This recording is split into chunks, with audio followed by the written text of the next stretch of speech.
Qachonki jahannam insoniyatni birinchi marta ko'rganida, uni necha ming yil avval yaratilganini faqat Alloh bilguvchidir. Uni qanchadan beri yonib turganini Alloh biladi va u bu kunni kutmoqda. Shunday ekan jahannam insonni birinchi marta ko'rganida Alloh azza va jalla aytadi, do'zax xuddiki portlagandek alanga oladi. Xuddiki u g'azabdan portlab ketadi. Va Alloh Qur'onda aytadi, qachonki insonlar o'z ko'zlari bilan jahannam alanga olganini ko'rganida, o'shanda Alloh aytadi, bu vaqtda barcha tiz cho'kib Allohga sajda qiladi.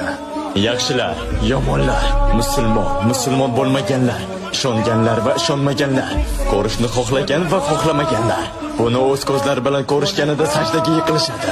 Lekin bu kunda Alloh turinglar, bugun ibodat qilish kuni emas, bu kun savol-javob kuni deb aytadi. Sen bu kunda unga ibodat qilishingning hech qanday qadri yo'q. Ko'rganingdan keyin ishonib, iymonli bo'lishing Allohning nazdida hech narsa emas. Alloh seni iymoningni hozir xohlaydi.